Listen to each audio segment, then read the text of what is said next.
ఆమె 2 సార్లు సివిల్స్లో ఫెయిల్ అయ్యారు.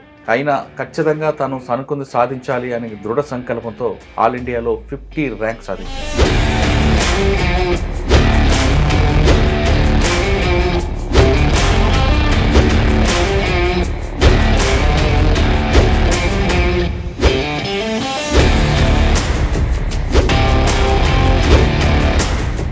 ఆల్రెడీ జాబ్ చేస్తుంటే మరి ఇటువైపు రావాలి ఎందుకు అనుకున్నాం? చిన్నప్పటి నుంచి ఇంట్లోనే ఒక ఇన్స్పిరేషన్. మా గ్రాండ్ ఫాదర్ కే కృష్ణమూర్తి గారు, ఆయన ఐఏఎస్ చేశారు. ఎన్నిసార్లు అడిగినా ఆయన ఎప్పుడు ఇండియా వదిలి రావాలనుకోరు. ఒక అటెంప్ట్ ఇవ్వు అన్న సెంటెన్స్ చిన్నప్పటి నుంచి ఎక్కడో మైండ్లో ఉండింది. ఫస్ట్ సెకండ్ రాలేనప్పుడు నిరుత్సాహం నిరాశ ఇవన్నీ వస్తుంటాయి. ఆ టైంలో మీకు మోటివేషన్ చేస్తుండేవారు అమ్మా నాన్న కాకుండా? మా ఫ్రెండ్స్, మా బ్రదర్ వెనకాల తిరిగి చూడదు అలా చెప్పేవాళ్ళు. నా సర్వీసెస్లోనే ఎంతమందికో రాలేదు 8, 9 అటెంప్ట్స్కి. సో వాళ్ళని చూసాను కూడా నేను చాలా ఇన్స్పైర్ అయ్యాను. సివిల్స్ ప్రిపేర్ అని వచ్చారు, హైదరాబాద్ ఉన్నారు, అక్కడ నుంచి చేశారు. వెరీ ఆనెస్ట్గా మా పేరెంట్స్ చాలా ఖర్చు పెట్టారు నా మీద. ప్రైవేట్ ఇంజనీరింగ్ కాలేజ్కి వెళ్ళడం అన్నా ఎంబీఏ ఇన్ ఇండియా చాలా కాస్ట్లీ ఉంది. సింపుల్ ఇంత డబ్బులు ఖర్చు పెట్టించిన తర్వాత నేను అన్నీ వదిలేసి యూపీఎస్సీ ప్రిపరేషన్ అంటే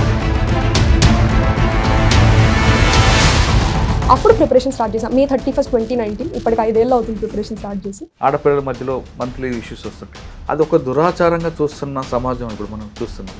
దాన్ని కూడా మార్చడానికి మీరు ఏమైనా ప్లాన్ చేస్తారా? అది చెయ్యాలండి. అది ఆ ఎడ్యుకేషన్ అనేది ఒక sexual education.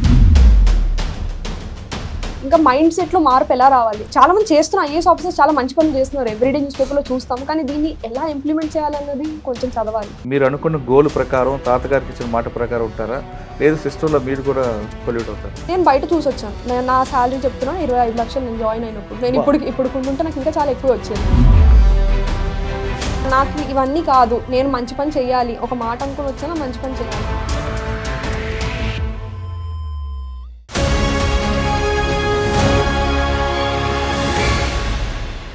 Welcome to I dream. ప్రతి మనిషిలో సంకల్ప బలం గట్టిగా ఉంటే తను అనుకుంది ఏదైనా సాధించవచ్చు అనే మాటకి నిదర్శనం ఈరోజు మన గెస్ట్. ఆమె 2 సార్లు సివిల్స్లో ఫెయిల్ అయ్యారు. అయినా ఖచ్చితంగా తను అనుకుంది సాధించాలి అనే దృఢ సంకల్పంతో ఆమె మరొకసారి సివిల్స్ అటెంప్ట్ చేసి పాస్ అయ్యారు. ఈసారి ఆమె ఆల్ ఇండియాలో 50 ర్యాంక్ సాధించారు. సాధారణంగా ఆ స్థాయికి రావడానికి ఆవిడ పడ్డ కష్టం అంతా ఇంత కాదని తెలుస్తుంది. కుటుంబం అర్బన్ నుంచి వచ్చినా కానీ ఆమెకు ఎదుర్కొన్న ప్రాబ్లమ్స్ ఎలాగున్నాయి, 50th ర్యాంక్ సాధించడానికి ఆమె పడ్డ కృషి, ఎన్ని గంటలు కష్టపడ్డారు, ఆమెకు రోల్ మోడల్ ఎవరు అనే విషయాల్ని ఆమెను అడుగుదాం. ఇందుకే ఆమె ఈరోజు మన గెస్ట్ పేరు Chandana Jahnavi. All India 50 rank. ఆమెను అడిగి ఈ స్థాయికి రావడానికి 50th ర్యాంక్ సాధించడానికి పడ్డ కష్టం ఏంటో తెలుసుకుందాం. నమస్తే అమ్మా. నమస్తే. రెండోది congrats. Thank you so much. Telangana నుంచి ఒక ఆడబిడ్డ 55 ర్యాంక్ తీసుకొచ్చింది. అదేవిధంగా 3వ ర్యాంక్ కూడా మనకే వచ్చింది. ఈసారి ర్యాంకులన్నీ కూడా మన తెలుగు రాష్ట్రాల పిల్లలు రావడం అనేది చాలా సంతోషంగా ఉంది. జాహ్నవి, నువ్వు సాఫ్ట్వేర్ చేసావు, లక్షలో జీతం ఉంటుంది. సాధారణంగా మీ తరం వాళ్ళని తెలుకుంటారంటే సాఫ్ట్వేర్ అయిపోయింది, ఎక్కడికో ఫారెన్లో సెటిల్ అవుదాం, లక్షల జీతాలతో హ్యాపీగా ఉందాం అనుకున్న వాళ్ళకి కాకుండా నువ్వు సివిల్స్ వచ్చి సొసైటీకి సర్వీస్ చేయాలనే ఆలోచన ఎక్కడ పుట్టింది? ఈ ప్రశ్నకు సమాధానం చెప్పే ముందు ఒకసారి జాహ్నవి కుటుంబ నేపథ్యం. నేను వచ్చి హైదరాబాద్ నుంచే అండి. మా ఫాదర్ వచ్చి డాక్టర్ సీతారాంబాబు. ఆయన సాఫ్ట్వేర్ ఇంజనీర్గా అమెరికాలో వర్క్ చేసి ఇండియాకు వచ్చి కూడా సాఫ్ట్వేర్ ఇంజనీర్ చేసి ఆయన 55 years కూడా PhD తీసుకున్నారు. అండ్ మా మదర్ కూడా వచ్చి బ్యాచిలర్స్ ఇన్ ఎడ్యుకేషన్ బీఎడ్ చేసి టీచర్ లాగా చేసేవాళ్ళు భారతీయ విద్యాభవన్. దాని తర్వాత యూరో కిడ్స్ ఇట్లా ప్రైవేట్ ప్రీ ప్రైమరీ టీచర్ లాగా పనిచేస్తారు. సో వాళ్ళిద్దరూ నాకు ఒకవేళ ఇన్స్పిరేషన్. వాళ్ళు ఓల్డ్ ఏజ్లో కూడా డిస్టెన్స్ ఎడ్యుకేషన్ చేసి ఇంకా వాళ్ళ నాలెడ్జ్ పెంచుకోవాలి. మా మదర్ MA ఇంగ్లీష్ లిటరేచర్ చేశారు IGNOU నుంచి. సో వాళ్ళ నుంచి చాలా ఇన్స్పిరేషన్ తీసుకున్నాను నేను ఫ్యామిలీ నుంచి. స్కూల్లో ఎక్కడ చదివామ్మా? స్కూల్ ఇక్కడ భారతీయ విద్యాభవన్స్ అని, భారతీయ విద్యాభవన్ జూబ్లీస్లో 6th standard నుంచి అక్కడే చదివానండి 10th వరకు. 11th and 12th వచ్చి విజయరత్న జూనియర్ కాలేజ్, అది రామయ్య ఎంట్రన్స్ ఎగ్జామ్తో అక్కడ రామయ్యలో వచ్చింది, అక్కడ చదివాను 11th and 12th. Engineering Birla institute of technology Ranchi, bits Ranchi అంటారు. అక్కడ 4 years కెమికల్ ఇంజనీరింగ్ చదివి దాని తర్వాత Indian institute of management Indore నుంచి MBA చేశాను. ఆల్రెడీ జాబ్ చేస్తుంటే మరి ఇటువైపు రావాలి ఎందుకు అనుకున్నావు? దీనికి 2-3 రీజన్స్ ఉన్నాయండి. ఫస్ట్ రీజన్ ఏంటంటే చిన్నప్పటి నుంచి ఇంట్లోనే ఒక ఇన్స్పిరేషన్. మా గ్రాండ్ ఫాదర్ కే కృష్ణమూర్తి గారు, ఆయన ఐఏఎస్ చేశారు. ఎన్నిసార్లు మేము అబ్రాడ్లో మా పేరెంట్స్ ఉండి వర్క్ చేస్తున్నా ఆయనని అడిగాం షిఫ్ట్ మూవ్ అవ్వండి. మా ఫాదర్కి ఎప్పుడు అది ఉండింది, మా గ్రాండ్ పేరెంట్స్తో ఉండాలి, లాస్ట్ మినిట్ వరకు వాళ్ళని చూసుకోవాలని. ఎన్నిసార్లు అడిగాం అడిగినా ఆయన ఎప్పుడు ఇండియా వదిలి రావాలనుకోలేదు. అది నాకు కూడా ఒక క్వశ్చన్ లాగా ఉండేది, అంత అటాచ్మెంట్ ఏముంది కంట్రీతో అని. అంటే మాకు చిన్నపిల్లలు, మాకు తెలియదు. సో ఆయన ఎప్పుడు రీజన్ చెప్పలే నాకు. 2007 ఆయన పోయే వరకు కూడా ఎప్పుడు రీజన్ చెప్పలే. సో ఆ క్వశ్చన్ ఎప్పుడు ఉండేది, అంటే అంత అటాచ్మెంట్ ఏంటి అని. నేను తర్వాత ఆయన చేసిన సర్వీస్ అన్న, ఆయనకి ఈ కంట్రీతో అన్న, స్టేట్తో అన్న ఏ రిలేషన్ ఉంది అన్న ఫ్యాక్టర్ ఎప్పుడు నాకు ఎక్కడో మోటివేషన్ ఉండింది. సెకండ్, ఆయన ఒకసారి, ఆయనకి 5 children ఉండి 10 grandchildren ఉన్నా నన్ను ఒక్కదాన్నే ఒకసారి అడిగారు, మీరు ఇస్తారా, అటెంప్ట్ ఇవ్వు, నేను నువ్వు అవ్వాలి అని కోరుకోవట్లేదు, నువ్వు ఒక అటెంప్ట్ ఇవ్వు అన్న సెంటెన్స్ చిన్నప్పటి నుంచి ఎక్కడో మైండ్లో ఉండింది చెయ్యాలి అని. కానీ నేను అంత కాన్ఫిడెంట్ లేకుండే. సో ఆయనకి ఎప్పుడు నేను ఎస్ చేస్తానని చెప్పలేకపోయాను. అది కూడా ఒక రిగ్రెట్ ఉండింది, ఆయనకి వెళ్ళే ముందర చెప్పుంటే హ్యాపీ ఉండేవాళ్ళు అన్న సెంటెన్స్తో. థర్డ్ థింగ్ వచ్చి కాన్ఫిడెన్స్ నాకు MBA అక్కడ బిల్డ్ అయిందండి. పబ్లిక్ సర్వీస్ చేయొచ్చు, ఇనిషియేటివ్స్, అక్కడ కొన్ని ప్రోగ్రామ్స్ ఉండే, రూరల్ ఇమ్మర్షన్ ప్రోగ్రామ్ అని. ఆ టైంలో మా ఇన్స్టిట్యూట్ మధ్యప్రదేశ్ గవర్నమెంట్తో టైఅప్ అయి మమ్మల్ని రూరల్ ఇండియా పంపించి 10-15 days అక్కడ ఉండి స్వచ్ఛ భారత్ అభియాన్ వాళ్ళకి చెప్పాలి మేము, అక్కడ గ్రౌండ్ లెవెల్లో ఉండి 10-15 days. అంటే ఒఫీషియల్స్ చెప్తున్నది కాకుండా మనుషులు వచ్చి అక్కడ ఉండి వాళ్ళని రోజు 4 o'clock 4:30కి లేచి మమ్మల్ని వెళ్ళి అక్కడ ఫార్మ్స్లో వెళ్ళి చూడమనే వాళ్ళు.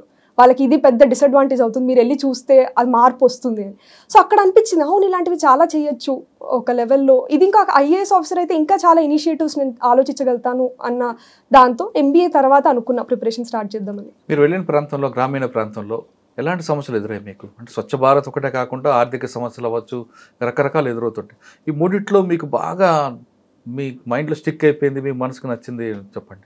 ఒక ప్రాబ్లం నాకు అనిపించింది ఏంటంటే, అక్కడ డిఫరెన్స్ ఏంటంటే కొన్ని ఇల్లులు దగ్గర ఉన్నాయి, కొన్ని చాలా దూరం ఉన్నాయి. ఆ దూరం ఉన్న ఇల్లులకి వీటికి చాలా డిస్టెన్స్, రూపలు నడుచుకుంటూ వెళ్ళి అది చూసేగానే మనకి ఆ డిఫరెన్స్ అర్థమవుతుంది. ఇది ఏంటిది, వీళ్ళు ఎందుకు ఇంత దూరాలు ఉంటున్నారు, వీళ్ళందరూ అంగన్వాడీ సెంటర్ అన్న, హెల్త్ సెంటర్కి ఇంత దూరం ఎందుకు ఉంటున్నారు. ఆ క్వశ్చన్, అంటే నేను అప్పటికి నాకు సోషాలజీ చదవలేదు, ఇవన్నీ తెలియవు నాకు ఎందుకు ఇలా ఉంది అన్నది.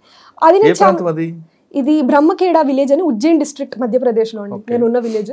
సో అప్పుడు నాకు అడిగినా నాకు ఎవరు ఆన్సర్ చెప్పలేకపోయారు ఆ విషయం, ఎందుకు ఇలా దూరం ఉంటారు. వాళ్ళ ఇంట్లోకి వెళ్ళినప్పుడు కూడా మనుషులు కొంచెం దూరంగా ఉండడం, ఇవన్నీ ఎందుకు చేస్తున్నారు అన్న ఒక దగ్గర నేను చాలా ఇంపాక్ట్ అయ్యాను. అంటే నేను అక్కడ కూర్చున్నా కూడా నాకు హిందీలో 2-3 చెప్పడం, మేడం మీరు ఇక్కడ కూర్చోవద్దు, మీరు నుంచుని మాట్లాడండి అని. ఎందుకు ఇలా అంటున్నారు అంటే మనం అనుకుంటాం 2020 వచ్చింది, మనుషులు మార్పు వచ్చింది, కానీ చిన్న థింగ్స్లో ఉన్నాయి డిఫరెన్సెస్. ఇంకా వాళ్ళ ఇంటికి వెళ్ళినా కూర్చోకపోవడం, ఇలాంటివి నేను చాలా దూరంగా ఉన్న ఇల్లుల్లో వాళ్ళు చాలా మార్జినలైజ్ ఫ్యామిలీస్ ఉన్నాయండి, ట్రైబల్ ఫ్యామిలీస్. నాకు అర్థమైంది అదే తర్వాత ఇన్నేళ్ళు తర్వాత, కానీ నేను చాలా ఇంపాక్ట్ అయ్యాను. మధ్యప్రదేశ్, ఇండోర్, భూపాల్ ఇవన్నీ కూడా బాగా డెవలప్డ్ సిటీస్. ఉజ్జయిని అంటే అది అమ్మవారి ఉజ్జయిన్ డిస్ట్రిక్ట్ చాలా పెద్ద డిస్ట్రిక్ట్, అది రాజస్థాన్. ఇటువంటి కల్చర్ కనిపిస్తుంది అక్కడ. నాకు తెలిసి నేను ఉజ్జయిని బ్యాడ్ నేమ్ చేయాలని కాదండి, నాకు తెలిసి వాళ్ళు చిన్న థింగ్స్, నేను అంటే అంత పెద్దగా మాట్లాడలేదు, కానీ ఇట్లాంటిది నాకు అనిపించింది నా మైండ్లో. వాళ్ళు నాకు ఏం చెప్పలేదు, అక్కడ ఉన్న ఫ్యామిలీస్ ఏమనలేదు, నాకు ఇంటరాక్షన్లో అనిపించింది ఎందుకు వీళ్ళు దూరం ఉంటున్నారు. ఓకే సరే, ఫస్ట్ క్వశ్చన్, వీళ్ళు ఎందుకు దూరం ఉంటున్నారు, సిటీ మధ్యలో ఇల్లులు ఉన్నాయి, వాళ్ళ ఇల్లులు ఎందుకు దూరం ఉన్నాయి, అక్కడ ఎందుకు అలా, వీళ్ళకి ఎందుకు దొరకట్లేదు, వీళ్ళు ఎంత నడుచుకుంటూ వెళ్ళాలి, అంత దూరం ఎందుకు వెళ్ళాలి.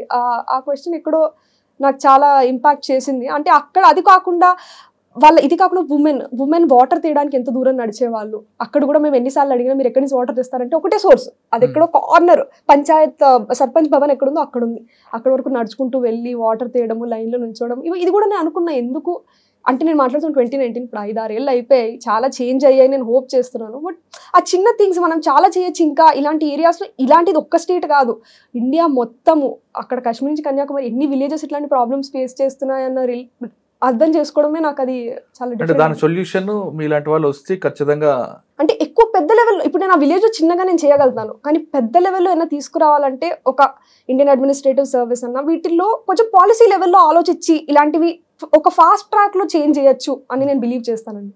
ఓకే, అప్పుడు మీకు బలంగా నాటుకుందా? అదే సివిల్స్ ప్రిపేర్ అవుతూ వచ్చారు, హైదరాబాద్లో ఉన్నారా, అక్కడి నుంచి చేశారా? ఫస్ట్ క్యాంపస్ ప్లేస్మెంట్ తీసుకున్నానండి.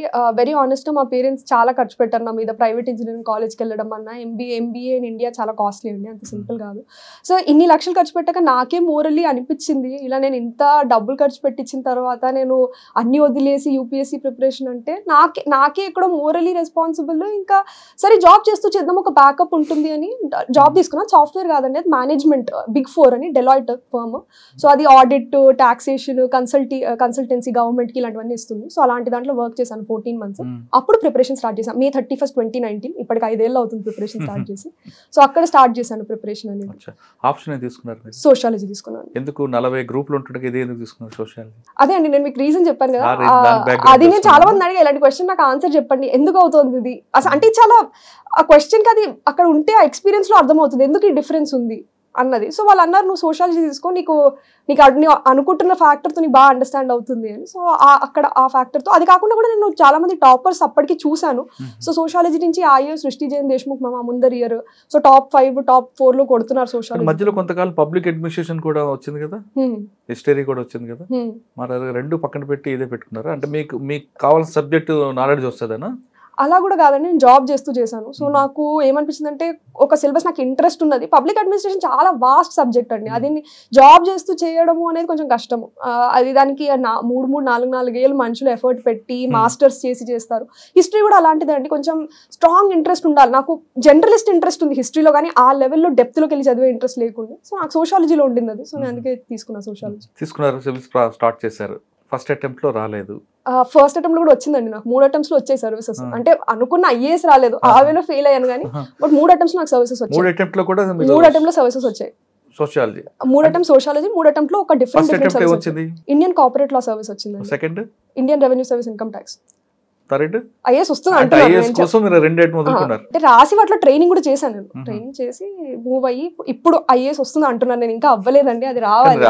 ర్యాంక్ వచ్చింది 50 వచ్చింది అంటే అది పేపర్ మీద ఐఏఎస్ అని వచ్చేవాడుకు నేను చెప్పుకోకూడదండి అట్లా. కానీ ర్యాంక్ 50. ఫస్ట్ టైం ఎంత వచ్చింది ర్యాంక్ మీకు? ఫస్ట్ టైం నేను రిజర్వ్ లిస్ట్ 1, అంటే నా ర్యాంక్ మెయిన్ లిస్ట్ ఒకటి వస్తుంది, దాని తర్వాత రిజర్వ్ లిస్ట్ అని సెకండ్ లిస్ట్ అనౌన్స్ చేస్తారు. ఆ రిజర్వ్ లిస్ట్ లో నేను 1, అంటే నా ర్యాంక్ ఆల్మోస్ట్ ఈక్వల్ టు 344 అయ్యారు. సెకండ్ లో 313. ఇక్కడ మీరు 3 attempts చేశారు కదా, ప్లాన్ బి పెట్టుకున్నారా? నేను జాబ్ చేసి వచ్చా కాబట్టి నాకు ఒక ప్లాన్ బి ఎప్పుడు ఉండింది, తిరిగి కార్పొరేట్ కి అదే సాలరీలో వెళ్ళిపోవచ్చు. అంటే మా ఫ్రెండ్స్ అందరూ ప్రమోషన్స్ తీసుకుని ముందర ఉన్నా, నేను అట్లీస్ట్ ఆ సేమ్ సాలరీలో వెనకాల తిరిగి వెళ్ళొచ్చు, నాకు ప్లాన్ బి ఉండింది. 2 attempt లో కాలేదు, 3వ attempt లో వచ్చారు. 3వ attempt లో మీరు మెయిన్స్ అయిన తర్వాత ఇంటర్వ్యూకి వెళ్ళినప్పుడు అప్పటికే మీకు దీంట్లో మైనస్లు ప్లస్లు తెలిసి ఉంటాయి కాబట్టి మంచి కాన్ఫిడెన్స్ లెవెల్స్ వెళ్ళుంటారు. అదే బిల్డప్ లో వెళ్ళారా, లేదా అక్కడ వెళ్ళిన తర్వాత ఇదేందా ఈసారి ఎలాగొచ్చిందని అనిపించిందా? ఎప్పుడు షూర్ గా వెళ్ళలేమండి. నాకు 2 attempts తర్వాత అర్థమైంది ఏంటంటే ఆ లక్ ఎలిమెంట్ ఉంటుంది అని. నేను ఎంత ప్రిపరేషన్ తో వెళ్ళినా లక్. సో ఫస్ట్ టైం నేను వెళ్ళినప్పుడు చాలా స్ట్రెస్ తీసుకున్నా. అంటే అప్పుడే జాబ్ వదిలేసా, నాకు తెలుసు ఇంకా జాబ్కి వెళ్ళొచ్చు తిరిగి అని. కానీ అనుకున్నా 24-25 నా మంచి ఏజ్, బెస్ట్ ఏజ్, ఈ అటెంప్ట్ లో అవ్వాలి అని. ఆ అటెంప్ట్ లో 160 వచ్చింది ఇంటర్వ్యూలో. ఆ అటెంప్ట్ లో 30 మార్క్స్ వచ్చుంటే నాకు తెలిసి నాకు ఐపీఎస్ పక్కా టాప్ 100 ర్యాంక్ వచ్చేసేది. సో ఆ అటెంప్ట్ లో నేర్చుకున్నది ఏంటంటే నువ్వు ఎంత ప్రిపేర్ అయినా ఆ ఎలిమెంట్ ఆ డే నీకు లక్ కొంచెం ఉండాలి అని. సో నెక్స్ట్ అటెంప్ట్ ఇచ్చినప్పుడు ఇంటర్వ్యూ అసలు అనుకోలే, నేను రిటర్న్ బాగా రాశాను, ఈసారి ఇంటర్వ్యూలో ఎంత 160 వచ్చినా నాకు అయిపోతుంది అనుకున్నా. కానీ అసలు రిటర్న్ పోయింది, నాకు ఇంటర్వ్యూలో 190 వేశారు. సో అప్పుడు అనిపిస్తుంది ఓకే లక్ ఎలిమెంట్ కొంచెం కావాలి. సో ఈసారి రాసినప్పుడు మైండ్ లో అసలు ఏం పెట్టుకోండి, నేను నా బెస్ట్ ఇస్తా, అది ఇంటర్వ్యూ అన్నా అది రిటర్న్ అన్నా అవి 2 క్లిక్ అయితే వస్తుంది, లేకపోతే నేను మళ్ళీ రాస్తా 2024 రాస్తాను, అప్పుడు చూసుకుందాం. నాకు అసలు ఆ ఫ్యాక్టర్ లేకుండే మైండ్ లో 2023 ఏమవుతుంది, జస్ట్ నా బెస్ట్ ఇస్తాను అది వస్తాను. కానీ 2022-2023 నేను ట్రైనింగ్ తో ఇచ్చానండి, సర్వీసెస్ తో. సో అందరి కంపారిజన్ లో నాకు చాలా తక్కువ టైం ఉండింది ప్రిపేర్ అవ్వడానికి. But best of the use ఏంటంటే 4-5 years క్యూములేటివ్ స్టడీతో మెయిన్స్ రాస్తే అడ్వాంటేజ్ ఎక్కడో ఒకటి ఉంటుంది. సో నా మంచి మార్క్స్ ఈసారి 2 వచ్చాయి. సాధారణంగా మీ ప్రిపేర్ అవుతున్న టైంలోనే దేవుడిని కూడా కొంతమంది నమ్ముతారు, మీరు ఆ విధంగా వెళ్ళారా? మా పేరెంట్స్ అన్నారు. సో కొన్నిసార్లు ఇలాంటి లక్ అనుకున్నప్పుడు అన్ని చేయడమే కరెక్ట్. నాకు ఆ బిలీఫ్ ఉందని నేనేమి ప్రమోట్ అలా ఏం చేయాలనుకోవట్లే. కానీ మా పేరెంట్స్ నమ్ముకున్నారు, ఇట్లా వెళ్ళాలి, తిరుపతి వెళ్ళాలి, తిరువన్నామలై, మా పేరెంట్స్ నమ్మకాలు ఉన్నాయి. సో వాళ్ళతో పాటు సరే వాళ్ళు చేస్తుంటే నేను చేస్తాను, అంతే అనుకున్నాను. అంటే మీ కష్టంతో పాటు లక్ అనేది కలిసి వాళ్ళు మా పేరెంట్స్ చేస్తుంటే నేను చేయకుండా కూర్చోవడం నాకు నచ్చలేదు. సో వాళ్ళతో పాటు నేను చేద్దామని వెళ్ళాను. మీ పేరెంట్స్ కాకుండా ఇంకా మీకు బాగా ఇన్స్పైర్ చేసిన ఎవరున్నారు ఇందులో? ఇన్స్పిరేషన్స్ లో ఒకటి మా గ్రాండ్ ఫాదరే, మీరు చెప్పినట్టు. ఆయన ఎప్పుడూ నాకు ఆయన గ్రేటెస్ట్ క్వాలిటీ ఏమనిపిస్తుంది అంటే ఎప్పుడు ఆయన చెప్పుకోలేదు. నేను ఇన్నేళ్ళు ఉన్నా ఆయన ఐఏఎస్ లో ఇది చేశాను అది, ఎప్పుడు ఒక్కసారి కూడా మాట వచ్చేది కాదు. ఇంకా మా ఇంటికి ఎప్పుడు ఫ్లో ఆఫ్ విజిటర్స్ ఉండేవాళ్ళు. కానీ ఆయన గ్రేట్నెస్ ఏంటంటే ఎవరితో ఆయన వినడమే, అంతే. ఆ లిసనింగ్ అనేది నేను చాలా ఇన్స్పైర్ అయ్యా. అంత పొజిషన్కి వచ్చి ఎలా ఒక పర్సన్ ఏం మాట్లాడకుండా ఉండగలుగుతారు, నాలాంటి వాళ్ళు కూడా చాలా నేర్చుకోవాలి ఈ ఎలా లిసన్. ఓకే, ఫస్ట్ సెకండ్ రాలేనప్పుడు ఇంకా నిరుత్సాహం నిరాశ ఇవన్నీ వస్తుంటాయి. ఆ టైంలో మీకు మోటివేషన్ చేసిన ఎవరు, అమ్మా నాన్న కాకుండా? మా ఫ్రెండ్స్, మా బ్రదర్ కూడా ఉన్నారు. సో ఆయన అమెరికాలో ఉంటారు. సో ఆయన కూడా చాలా మెసేజెస్ చేసన్నా సరే నువ్వు చేసావు నెక్స్ట్ దాని గురించి ఆలోచించు, వెనకాల తిరిగి చూడొద్దు అలా చెప్పేవాళ్ళు. ఇంకా నా బెస్ట్ ఫ్రెండ్స్ చాలా మంది ఉన్నారండి. ఇన్ని చదువుకున్న ఇన్ని ఏళ్లలో ప్రతి కాలేజ్ నుంచి ఒక ముగ్గురు ఇద్దరు నా సర్వీసెస్లోనే ఎంతమందికో రాలేదు 8th 9th అటెంప్ట్స్కి. సో వాళ్ళని చూసన్నా కూడా నేను చాలా ఇన్స్పైర్ అయ్యాను. అమ్మా నాన్న అంటే మీకు చదువులో సపోర్ట్ చేస్తున్నారు, వీళ్ళు కాకుండా కొంత బంధువులు ఉంటారు, ఇంకేం చదువుతాలే పెళ్లి చేసుకుందాం అన్న వాళ్ళకి ఏం సమాధానం చెప్పారు? థ్యాంక్ఫుల్లీ మా పేరెంట్స్ ఎప్పుడు నా వరకు రానివ్వలేదు. సో అది వచ్చినా కూడా మా పేరెంట్స్, మా మదరే ఆ 1991 27కి చేసుకున్నారు. సో నా దగ్గర ఎప్పుడో సెంటెన్స్ రెడీగా ఉండేది. సపోజ్ వాళ్ళ దగ్గర ఏమన్నా, వాళ్ళు ఎప్పుడు అనలేదు, ఈ రోజు వరకు ఆ మాట రాలేదు. సో మా మదరే లేట్ చేసుకున్న 95లో, అంటే నేను ఎప్పుడు అది కోరిలేట్ చేస్తాను, 95లో 27 చేసుకుంటే నేను 35 చేసుకోవాలి. చంద్రన ఎప్పుడు పెళ్లి చేసుకుంటారు?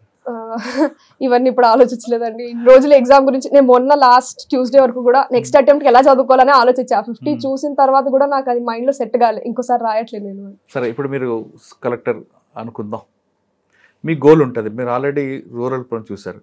స్కిల్ డెవలప్మెంట్కి ఎక్కువ ప్రయారిటీ ఇస్తారా, రూరల్ డెవలప్మెంట్కి ఇస్తారా, ఉమెన్ ఎంపవర్మెంట్కి ఇస్తారా, లేదు కరప్షన్ పూర్తి నిల్ కరప్షన్కి ఇస్తారా? నాకు తెలిసి 4కి 4 ప్రయారిటీస్ అవుతాయండి. కానీ ఇది ప్రతి డిస్ట్రిక్ట్ వాళ్ళ డిస్ట్రిక్ట్ ప్రాబ్లమ్స్ చూడాల్సి ఉంటుంది.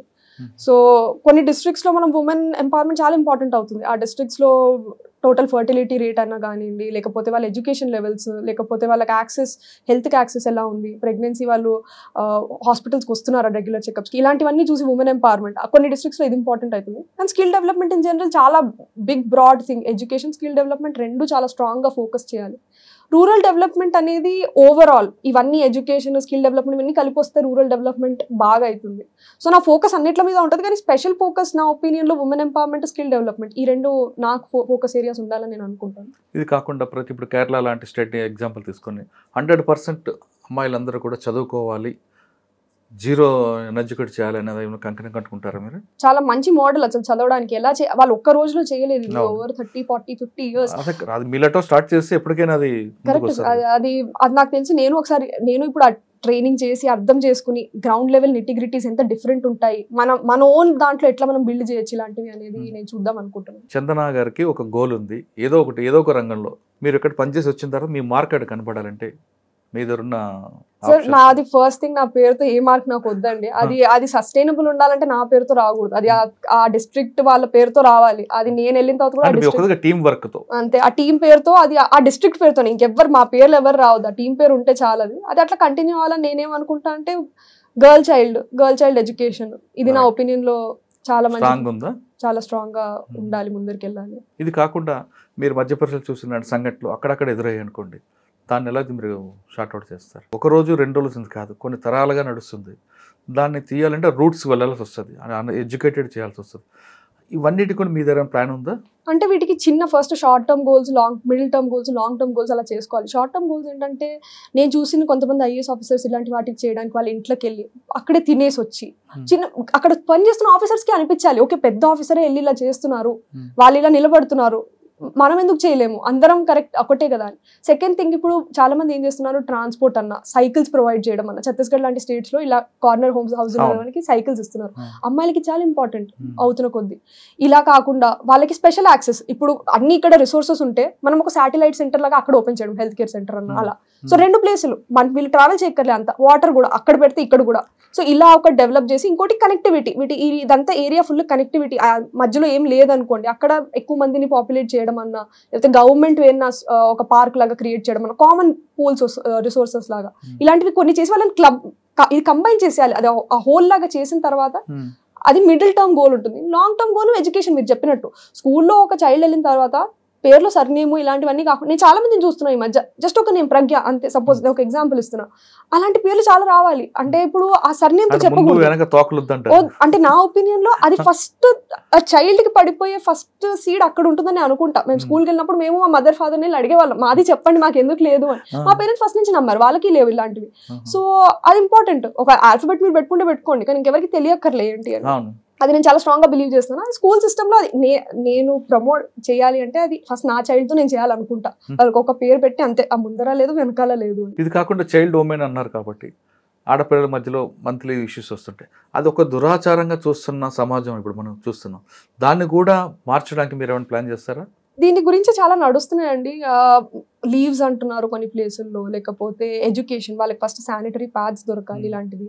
థర్డ్ థింగ్ ఏంటంటే అది చాలా నార్మల్ థింగ్ ఒక అమ్మాయికి అయ్యేది. అది ప్రతి వాళ్ళు అది అదేదో పెద్ద అదే అదొక ఆ దరిద్రాన్ని మార్చడానికి మీరు ప్లాన్ చేస్తారు.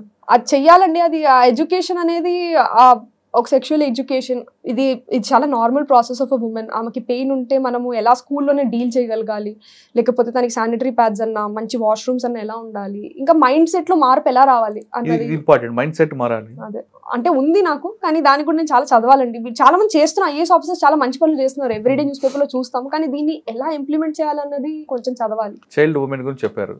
నెక్స్ట్ స్కిల్ డెవలప్మెంట్, మీరు అక్కడ కూడా గట్టిగా వెళ్తారా? అది అగైన్ మీకు చెప్పినట్టు డిస్ట్రిక్ట్ టు డిస్ట్రిక్ట్ వేరీ అవుతుంది. అది డిఫరెంట్ యాక్షన్ ప్లాన్స్తో చేస్తున్నారు. కొన్ని కోఆపరేటివ్స్తో స్కిల్ డెవలప్మెంట్ అన్న, లేకపోతే కొన్ని ప్లేసుల్లో ఆర్ట్ తీసుకుని డయింగ్ ఆర్ట్, మధుబని ఆర్ట్ బీహార్లో, అట్లాంటి వాటిల్లో స్కిల్ డెవలప్మెంట్ చేసి ఉమెన్కి ఇవి ఇచ్చి ఎక్స్పోర్ట్ చేస్తున్నారు మధుబని ఆర్ట్స్. అట్లాంటి ప్రతి డిస్ట్రిక్ట్కి ఒక ఇది ఉంటుంది. ఇక్కడ మన దగ్గర తెలంగాణ తెలియా రుమాల్ ఉంది, ఇప్పుడు తెలియా రుమాల్కి జిఐ ట్యాగ్ వచ్చింది. ఇలాంటివి మనం ఎలా డెవలప్ చేయొచ్చు? అది ఒక తెలియా రుమాల్ అనేది ఒక హ్యాండీక్రాఫ్ట్ కూడా అవ్వచ్చు, ఒక టెక్స్టైల్ కాకుండా. ఆ డిజైన్ మనం ఎలా పాపులరైజ్ చేయొచ్చు, ఇంకా ఎలా కమర్షియల్ వైపు తీసుకెళ్తారు అంటే ఆ వేలో అలా స్కిల్ డెవలప్ అయ్యేది చాలా ఇంకా పొటెన్షియల్ ఇంక్రీజ్ అవుతుందని నేను అనుకుంటా.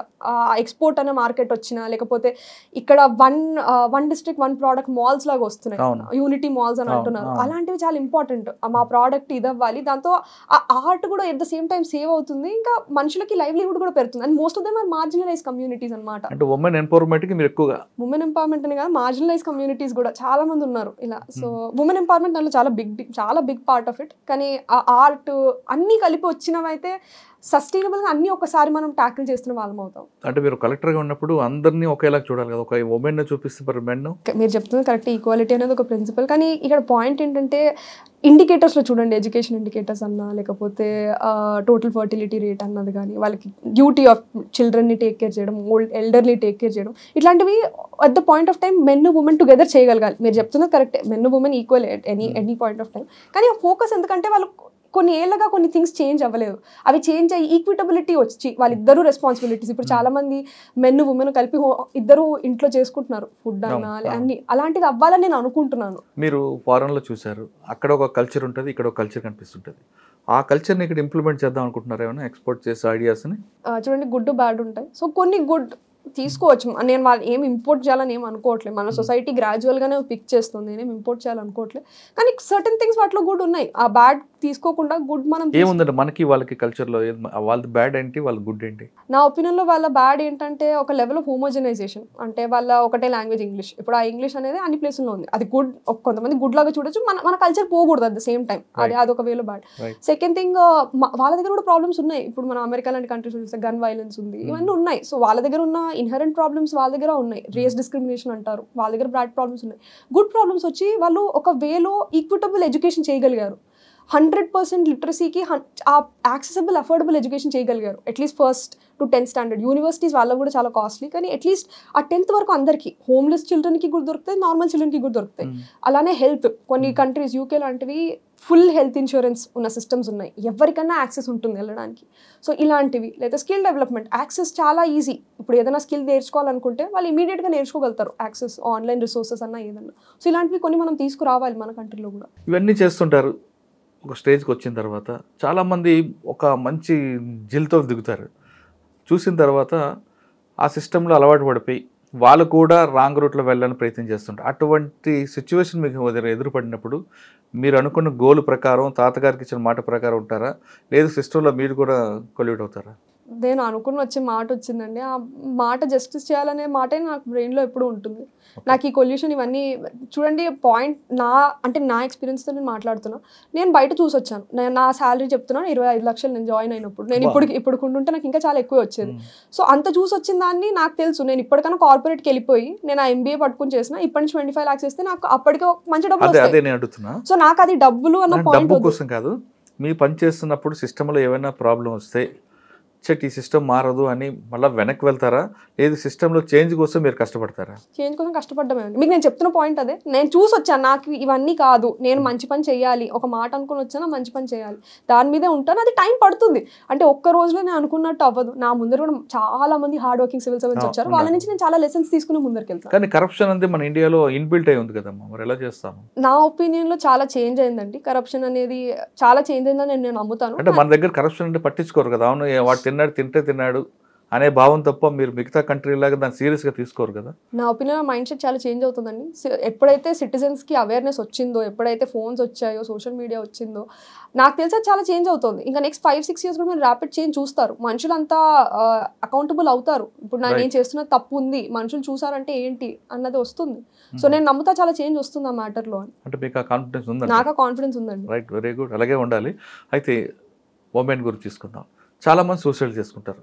10th ఫెయిల్ అయ్యాను, ఇంటర్మీడియట్ ఫెయిల్ అయ్యాను, వాళ్ళకేం చెప్తారు? అదేవిధంగా భర్త వేధించాడనో అత్తమ్మ వేధించాడనో ఉమెన్ సూసైడ్ చేసుకుంటారు. ఈ రెండు డిఫరెంట్ రీజన్స్. వాళ్ళకి ఏం చెప్తారు? స్టూడెంట్ సూసైడ్స్కి మనం కోటాలో ఎక్కడైనా చూసినా ఆ ప్రాబ్లం ఏమొస్తుందంటే ఎక్స్పెక్టేషన్స్. ఫస్ట్ ఏమో స్టూడెంట్ వాళ్ళ మైండ్లో పెట్టుకుంటారు ఎక్స్పెక్టేషన్స్, మా పేరెంట్స్ నా నుంచి ఇంత ఎక్స్పెక్ట్ చేస్తున్నారని. సెకండ్ పేరెంట్స్ చెప్పగలగాలి, నీ నుంచి నాకు ఎక్స్పెక్టేషన్ కాదు, నేను ఇన్ని లోన్స్ పెట్టి ఇలా పంపించి నేను చదివిస్తుంది, నువ్వు మంచి చేయగలగాలని. నువ్వు ఈ రోజు అక్కడ ఎకో సిస్టమ్ ఎందుకు రావట్లేదు అనుకుంటున్నారు? అది నాకు తెలిసి కాంపిటీషన్ అండి. ఇండియాలో అలాంటి కాంపిటీషన్ ఉంది. అంటే అన్హెల్దీ కాంపిటీషన్ కదా. ఇప్పుడు మీ ఫ్యామిలీ తీసుకోండి ఎగ్జాంపుల్. మీరు 2 సార్లు ఫెయిల్ అయినా, అదే మిస్ అయినా అనుకున్న గోల్డ్, మీ ఫాదర్ మదర్ మీకు ఎక్కడ కూడా డిస్టర్బ్ చేయకుండా చదివించారు. అదే యాటిట్యూడ్ అనేది చాలా మంది తక్కువ వస్తుంది. లేదు పక్కింటోడు చదివాడు నువ్వేందుకు చదవట్లేదు అని ఈ కంపారిజన్ అనేది ఉండబట్టే కదా పిల్లల్లో ఆత్మహత్యకి దారితీస్తుంది అనుకోవచ్చా? అదొక రీజన్ అయి ఉండొచ్చు. బట్ నాకు తెలిసి మోస్ట్ ఆఫ్ ద టైమ్స్ మన ఇండియన్ పేరెంట్స్ చెప్పరండి అఫెక్షన్, నువ్వు మీతోనే ఉన్నాము ఆ సెంటెన్స్ వాళ్ళ యాక్షన్స్లో చూపించాలనుకుంటారు కానీ వర్డ్స్లో చెప్పరు. So most of the time ఆ చిల్డ్రన్ అది వినరు ఆ వర్డ్. నువ్వు మాకు చాలా ఇంపార్టెంట్ లైఫ్లో, నువ్వు చాలా ఇష్టం, నువ్వు ప్లీజ్, ఇలాంటి అఫెక్షన్ వర్డ్స్ ఎక్కువ రావాలి. ఈ బయట డిస్టెన్స్లో ఉన్నప్పుడు ఆ మైండ్లో ఏం తిరుగుతుంది ఆ చైల్డ్కి అనేది అది పేరెంట్స్ గుర్తించి వాళ్ళని సపోర్ట్ చేస్తూ ఉండాలి. సపోర్ట్ చేస్తే వాళ్ళ మార్పు వస్తుంది అంటారు. అంటే ఇది ఒక స్టెప్ అనుకుంటాను, దీనికి చాలా సొల్యూషన్స్ ఉంటాయి. వేరే రీజన్స్ ఉంటాయి. సరే, సూసైడ్ చేసుకున్న పెళ్ళైన వాళ్ళకి ఒకటే ఆ ప్రాబ్లం మీకు కలెక్టర్గా వచ్చినప్పుడు ఎదిరింది అనుకోండి ఒక జిల్లాలో, మీరు ఎలా దాన్ని షార్ట్ అవుట్ చేస్తారు? ఇలాంటి వాటికి ఫస్ట్ నుంచి మనం పేరెంట్స్ సపోర్ట్ చూడాలి. ఎందుకు అయి ఉంటుంది, ఇది ఏదన్నా డౌరీ లాంటి కేసా, లేకపోతే ఇది డొమెస్టిక్ వైలెన్సా, వీటి డిఫరెంట్ రీజన్స్ ఉంటాయి. లేకపోతే కొన్నిసార్లు ఆ అమ్మాయికి ఎడ్యుకేషన్ అన్నా, లేకపోతే ఒక జాబ్ రావచ్చు, బయటకు వచ్చి బతకగలుగుతాను అన్నది లేదా, లేకపోతే ఫ్యామిలీ హానర్ గురించి చూస్తున్నారా, నేను బయటకు వస్తే మా ఇంటి పరువు ఏమవుతుంది, ఇలాంటి వాటికి చాలా ఇవి రావాలండి. నేను రీసెంట్గా ఒకటి చూసాను, ఒక ఫాదర్ డైవర్స్ అయిన అమ్మాయిని ఇంటికి తెచ్చుకుని సెలబ్రేషన్ చేశారు. ఆ అమ్మాయి హ్యాపీ మ్యారేజ్ లో ఉండలేదంటే నా దగ్గర ఉంటుంది, నేను బతుకున్నంత దగ్గర నా దగ్గర ఉంటుంది. ఇలాంటివి మైండ్ సెట్ చేంజెస్ మనం చాలా దగ్గర హైలైట్ చేయాలి. ఒక అమ్మాయికి ఆ మ్యారేజ్ అంటే రిలేషన్షిప్స్ అన్ని సక్సెస్ఫుల్ అవుతాయని లేదు. పేరెంట్స్ కూడా ఫస్ట్ ఆలోచించి పెళ్లి చేయాలి. సెకండ్ టైం అది వర్క్ కానప్పుడు ఆ అమ్మాయి చెప్పుకుని బయటకు వచ్చేదాకా ఉండాలి. చెప్పిన సంఘటన చెప్పారు, డైవర్స్ తీసుకున్న కూతురికి స్వాగతం పలికాడు తండ్రి అని. కానీ కొంతమంది దాన్ని వ్యతిరేకిస్తున్నారు. కన్న తల్లులు ఎప్పుడు కూడా ఆ విధంగా చేస్తే అమ్మాయి ఎప్పుడు కూడా భర్తతో గొడవ పడుతుంది, సర్ది చెప్పి పంపడం అనేది మంచిది కదా అని కొంతమంది ఆ సబ్జెక్ట్ని వ్యతిరేకిస్తున్నారు. మీరే ఉంటారు. చూడండి, అన్నీ కేస్ టు కేసు వస్తాయండి. అంటే ఈ కేసులో నేను చదివింది ఏంటంటే ఆ అమ్మాయి అక్కడ అన్హ్యాపీగా ఉండింది, ఇంకా కంటిన్యూ అవ్వలేదు అన్నప్పుడు వాళ్ళ పేరెంట్స్ సపోర్ట్ చేయాలి. నువ్వు మా ఇల్లు ఉంది, నాది ఒక సేఫ్ హౌస్, నువ్వు రావాలి తిరిగి అంటే రావాలి. ఎట్ ద సేమ్ టైం ప్రతి గొడవకి ఇలా ఉంటే మనం ఎక్కడన్నా కొంచెం కాంప్రమైజ్ ఉంటుంది లైఫ్లో. అన్ని మనం అనుకున్నట్టు జరగవు. అంటే నేను ఇంకా మ్యారీడ్ కాదు, నాకు ఈ ప్రాబ్లమ్స్ రాకూడదని కోరుకుందామండి అటువంటి ఇష్యూస్. కానీ మీరు కలెక్టర్గా ఉన్న టైంలో మీకు ఇందాక ఒక క్వశ్చన్ అడిగా, ఇటువంటి సూసైడ్కి దీనికి మీరు అన్నట్లుగా వాళ్ళ ఎడ్యుకేషన్ తీసుకొచ్చి వాళ్ళ ఫ్యామిలీ రిలేషన్ మార్చడం చూస్తారా, లేదు ప్రతి మహిళ ఆమె కాళ్ళ మీద నిలబడే విధంగా ఫైనాన్షియల్గా స్ట్రాంగ్ ఉంటే, ఒకవేళ భర్త లేకపోయినా నాకేంటి నా పిల్లల్ని నేను పోషించగలను అనే కాన్ఫిడెన్స్ లెవెల్ తీసుకొస్తారా? అదే ఎకనామిక్ ఎంపవర్మెంట్ మేజర్ అండి. అంటే దాంట్లో జాబ్ ఇప్పించడం అన్నా, లేకపోతే ఫస్ట్ ఇనీషియల్గా వాళ్ళ దగ్గర ఏమీ లేనప్పుడు ఆ స్టేజ్ని మనం సపోర్ట్ చేయగలగాలి. ఇప్పుడు గవర్నమెంట్ స్కీమ్స్ ఉన్నాయి, అలా ఉజ్వల అని ఉంది, లేకపోతే స్వాదర్ గ్రహ అని ఒక స్కీమ్ నడుస్తుంది. ఇలాంటి వాటిలో ఫస్ట్ వాళ్ళు వచ్చి ఉండొచ్చు. ఇలాంటి కేసులు అప్పుడు ఉండి కొన్ని పీరియడ్స్ ఆ చిల్డ్రన్ని తీసుకుని ఉండి అక్కడ కొంచెం సెటిల్ అయ్యి ఓ స్కిల్ ట్రైనింగ్ లాగా ఏదైనా చేసి దాని తర్వాత మూవ్ అయ్యి జాబ్ చేయొచ్చు. ఇది చాలా ఇంపార్టెంట్. వాళ్ళకి ఆ కాన్ఫిడెన్స్ రావాలి. మేము ఇలా వచ్చేసిన సపోజ్ హౌస్లో ఇలాంటి సిచ్యువేషన్ లేదు, మేము ఒక పూర్ ఫ్యామిలీ నుంచి వస్తున్నాము, ఇలా గవర్నమెంట్ గవర్నమెంట్ సపోర్ట్ చేస్తుంది మిమ్మల్ని కొన్ని నెలలు, మీరు దాని తర్వాత అన్నా మీరు నెల దక్కుని మీ జాబ్ మీకు వచ్చి మీ పిల్లల్ని మీరు చూసుకోగలిగేట్టు ఉండాలి లాంగ్ రన్లో అన్నది మీ ఆలోచన. సరే ఒకసారి వెనక్కి వెళ్దాం. మీరు ఐఏఎస్ మీద ఎందుకు ఫోకస్ చేశారు, ఐపీఎస్ మీద ఎందుకు చేయలేదు? అంటే రెండు చాలా మంచి సర్వీసెస్ అండి, రెండింటికి స్కోప్. ఐపీఎస్ అంటే లా అండ్ ఆర్డర్, ఐఏఎస్ అనేది కొంచెం ఓవర్ లాంగ్ రన్ చాలా జనరలిస్ట్ ప్రొఫైల్. మీరు శానిటేషన్ నుంచి హెల్త్ ఎడ్యుకేషన్ ఎక్కడైనా చేయొచ్చు. సో ఇది ఒక ఇన్స్పిరేషన్ ఉంటుంది. అంటే నేను చదివిన ఎడ్యుకేషన్ అన్న, నేను 10th క్లాస్లో కూడా ఆల్రౌండర్. నేను బుక్స్ చదివేదాన్ని, మ్యూజిక్ పాడేదాన్ని, డాన్స్, ఒలింపియాడ్స్ని అన్నీ చేసేదాన్ని. నేను బెస్ట్ ఆల్రౌండర్ కూడా స్కూల్లో. అంటే నేను అన్నిట్లోనూ బెస్ట్ కాదు అసలు, కొంచెం కొంచెం కొంచెం కొంచెం అంటే just above average in everything. So అలా అదే నేను 11th అన్న, నేను ఇంజనీరింగ్కి వెళ్ళినప్పుడు కూడా మ్యూజిక్ క్లబ్ అన్న, debating club, quizzing club, news and publication society, అంటే చిన్న డిఫరెంట్ యాక్టివిటీస్. నాకు అలా టైం ఎడ్యుకేషన్ అంటే నేను ఎడ్యుకేషన్లో కూడా అకాడమిక్స్ వెరీ గుడ్, నేను వన్ ఆఫ్ ద టాప్. అన్నిట్లతో పాటు ఎడ్యుకేషన్ బాగుండాలి. ఇలానే ఎంబీఏకి వెళ్ళినప్పుడు కూడా ఇదే చేశాను నేను, అక్కడ కూడా ప్లేస్మెంట్స్ చూసుకోవడం అన్న. సో ఎంబీఏ కూడా నాకు జనరల్ మేనేజ్మెంట్, అంటే ఒక హెచ్ఆర్ కాదు, ఒక ఆపరేషన్స్ కాదు, ఒక మార్కెటింగ్ కాదు, అన్నీ కలిపి చేయాలని. ఆప్షనల్స్ని ఎలా తీసుకున్నా కూడా, సోషాలజీ కూడా ఒక జనరలిస్ట్ సబ్జెక్ట్. సో నా ఫోకస్ అంతా జనరలిస్ట్ అవ్వాలి, ఒక స్పెషలైజేషన్ కాకుండా జనరలిస్ట్ వర్క్ ప్రొఫైల్ నాకు ఉండాలి అని కోరుకుని నేను ఐఏఎస్ అనుకున్నాను. జర్నలిస్ట్ కూడా అవ్వచ్చు కదా, ఎప్పుడైనా వస్తే ఎంఏ చేస్తానేమో అండి. అంటే నేను చాలా ఓపెన్ ఉన్నాను ఇలాంటి ఐడియాస్కి. అంటే ఐపీఎస్ అయి ఉంటే మీకు డైరెక్ట్ పబ్లిక్తో ఇంటరాక్ట్ ఉంటుంది. అక్కడ ఒక అమ్మాయికి కానీ అబ్బాయికి కానీ అన్యాయం జరిగితే మీరే డైరెక్ట్ డీల్ చేయొచ్చు కదా. కానీ ఐఏఎస్ అనుకుంటే ఒక స్టేజ్లో ఆగిపోతుంది కదా. నా ఒపీనియన్లో ఐఏఎస్ అనేది ఆగిపోతుంది, అది ఆ పాలసీ సెట్టింగ్లో ఇంకా ఎక్కువ ఆలోచిస్తుంది. అంటే ఇప్పుడు కలెక్టర్ వరకు మీకు పబ్లిక్తో ఇంటరాక్ట్ ఉంటుంది, తర్వాత క్రమేపీ తగ్గిపోయి వస్తుంది. కానీ ఐపీఎస్ అనుకుంటే మీరు ఫస్ట్ ఏఎస్పీ దగ్గర నుండి సిపి వరకు మీకు ఎక్కడో పబ్లిక్తో ఇంటరాక్ట్ అవుతారు కదా. అది కూడా కరెక్టే అండి. అంటే అది కూడా ఒక మంచి ఆపర్చునిటీ. అంటే వచ్చుంటే నేను ఐపీఎస్ కూడా తీసుకుని చేసేదాన్ని, కానీ నాకు ఐఏఎస్ వచ్చింది కాబట్టి మోర్ దెన్ సాటిస్ఫైడ్. ఫైనల్గా చెప్పండి, ఇప్పుడు వస్తున్న జనరేషన్లో అందరూ కూడా ఐఏఎస్ అవ్వాలి, ఐపీఎస్ అవ్వాలి అనుకుంటారు, కానీ దేవుడు దండం పెడతారు, చదవకుండా ఉంటారు ఒకరు. కొంతమంది ఆ ట్రస్ట్కి భయపడిపోయి కొంతమంది ఆగిపోతుంటారు. కొంతమంది రాలేదు కదా అని ఇన్సల్ట్ ఫీల్ అయ్యి రకరకాల స్టెప్స్ తీసుకుంటారు. ఈ 3 కేటగిరీ ఉన్న వాళ్ళకి మీరు ఇచ్చే మెసేజ్? కేటగిరీస్ నాకు సరిగ్గా రిజిస్టర్ కాలేదు, కానీ ఫస్ట్ కేటగిరీ ఏంటంటే ఎవరు అనుకుంటారు దానికి పని చేయరు అనేది. దానికి గుర్తుపెట్టుకోవాలండి, అది పని చేయకపోవడం అనేది డిఫరెంట్ రీజన్స్ కావచ్చు. ఇప్పుడు 11th and 12th standard person చదవడం మొదలెడితే ఐఏఎస్ ఐపీఎస్కి నా ఒపీనియన్లో అది లాంగ్ డ్రాన్ ప్రాసెస్. ఆ మోటివేషన్ సస్టైన్ చేయడం కష్టం. అదే ఒక బ్యాచిలర్స్ వచ్చి ఫస్ట్ సెకండ్ ఇయర్లో మీరు బుక్స్ తీసుకుని చదివితే మీకు కంటిన్యూస్గా చేయగలుగుతారు. అలానే 11th and 12th చేసిన వాళ్ళు కూడా ఉన్నారు. కానీ నా ఒపీనియన్ కొంచెం అవగాహన, మీరు కొంచెం. కానీ చిన్నప్పటి నుంచే కొన్ని corporate schools foundation IAS civils course అని వ్యాడ్లు ఇస్తుంటారు. కొంతమంది తల్లిదండ్రులు నా పిల్లలు చిన్నప్పటి నుంచి అవ్వాలి అని పంపిస్తుంటారు.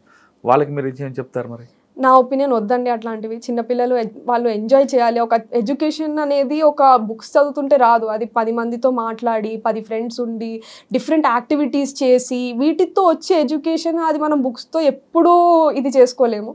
సో ఈ జనరేషన్ పేరెంట్స్కి నేను ఐఐటి జేఈ అన్నా, నీట్ అన్నా, ఇదన్నా నేను సజెస్ట్ చేసేది అదే. వాళ్ళకి ఆ ఎడ్యుకేషన్ అనేది అది హోలిస్టిక్ ఉండనివ్వండి, వాళ్ళు డిఫరెంట్ యాక్టివిటీస్ చేయగలగాలి, వాళ్ళకి ఆ స్కోప్ ఉండాలి. ఏది చేసినా ఆ క్రియేటివ్ యాక్టివిటీస్తో చేసి వచ్చే ఆ మైండ్ డెప్త్ అనేది, ఆ కాన్సన్ట్రేషన్ అనేది చాలా డిఫరెంట్. ఇప్పుడు డాన్స్ యాక్టివిటీకి వెళ్ళినా, జిమ్కి వెళ్ళినా పిల్లలు నేర్చుకుంటుంది ఇంకోటి, దాంతో ఆ స్ట్రెస్ అనేది చాలా పోతుంది. ఇలాంటి యాక్టివిటీస్ నేను చాలా ప్రమోట్ చేస్తాను. పేరెంట్స్ ఇప్పుడు ఒక ఫ్రేమ్లో పెట్టారు కదా, మా పిల్లలు, మా పక్కింటి వాడు ఇది చదివాడు కదా నువ్వేదే చదవాలి, మా బంధువులు కలెక్టర్ అయ్యాడు నువ్వే అవ్వాలి, ఈ ప్రెజర్ని వాళ్ళని ఎలాగ ఓవర్కమ్ చేయాలి మరి? ఇది పేరెంట్స్ వైపు నుంచి కంపారిజన్ మానాలా, లేదా పిల్లలకి ఫ్రీడమ్ ఇచ్చి చదివించాలా? రెండు, మీరు చెప్పినట్టు 2 జరగాలి. ఫస్ట్ పేరెంట్స్ కూడా ఆలోచించాలి, అంటే ఎందుకు నా డ్రీమ్ వీళ్ళు చేయాలి, నేను చేయాల్సింది ఏంటి, వీళ్ళ డ్రీమ్లో నేను సపోర్ట్ చేయగలగాలి. ఇలాంటివి ఎన్ని స్టోరీస్ వస్తున్నాయి. పేరెంట్స్ వెనకాల నిలబడి నువ్వేం చేస్తావంటే మేము అది సపోర్ట్ చేస్తాము, అది ఏదో అవసరం లేదు, అది నార్మల్ ఫోటోగ్రఫీ అవ్వచ్చు, అలాంటివి చాలా రావాలి. పేరెంట్స్ అలాంటి పేరెంట్స్ మనం ప్రమోట్ చేయాలి, ఇలా ఆలోచించే parents. At the same time children కూడా వాళ్ళకి వాళ్ళ ఏది యాక్టివిటీ ఉందో వాళ్ళు కాన్ఫిడెంట్గా నేను ఇది చేస్తాను, నేను దీంట్లో సక్సీడ్ అవుతా, ఇది చేస్తే నా కాన్ఫిడెన్స్తో పేరెంట్స్కి 10 సార్లు 20 సార్లు వినకపోతే 30 సార్లు చెప్పగలిగినప్పుడు పేరెంట్స్కి కూడా కాన్ఫిడెన్స్ వస్తుంది, ఆ చైల్డ్ కాన్ఫిడెన్స్ చూసి. సో ఇద్దరు సైడ్లో అది రావాలి. వస్తే మన సొసైటీ చాలా బెటర్ అవుతుందండి. ప్రతి డిఫరెంట్ ఫీల్డ్స్లో మన చాలా మంది ఉన్నారు, చాలా టాలెంట్ పైకి వస్తుంది. కేవలం సివిల్స్ ఒకటే కాదు మనిషి బతకాలంటే. అంతే, సివిల్స్ ఒకటే కాదండి. నేను నా ఒపీనియన్లో ఇప్పటికి కూడా యూపీఎస్సీ ఒక ఎగ్జామ్, అది నాకు రాకపోయినా డిఫరెంట్ అవెన్యూస్ ఉన్నాయి. సివిల్ సొసైటీలో చేయగలిగే, ఒక మంచి సిటిజన్గా చేయగలిగే చాలా ఉన్నాయి. నేను ఐఏఎస్ కన్నా నాకన్నా మంచి సివిల్ సొసైటీలో వర్క్ చేస్తున్న వాళ్ళు నాకన్నా చాలా బాగా చేయగలుగుతారు లైఫ్లో. ఇది నేను నమ్ముతాను నిజంగానే. ఒక మనిషి ఎదగాలంటే కేవలం సాఫ్ట్వేర్ సివిల్సే కాదు అంటున్నారు జాహ్నవి. ఆమె చెప్తున్నట్లుగా ఒక మనిషి పిల్లలకి ఏమి కావాలో వాళ్ళకి ఇష్టమైన పని చేయించండి, పక్క వాళ్ళతోనో ఎదురు వాళ్ళతోనో పిల్లలకి కంపేర్ చేసి వాళ్ళ మీద ఒత్తిడి తేవద్దంటూ చందన చెప్తున్నారు. చందన జహారితో ఇదే ఎక్స్క్లూజివ్ ఇంటర్వ్యూ. వచ్చే వారం మరో గెస్ట్తో మళ్ళీ కలుద్దాం. అంతవరకు నమస్తే. థ్యాంక్ యూ అమ్మా. Thank you. All the best. మంచి పేరు తెచ్చుకో. థ్యాంక్ యూ అండి.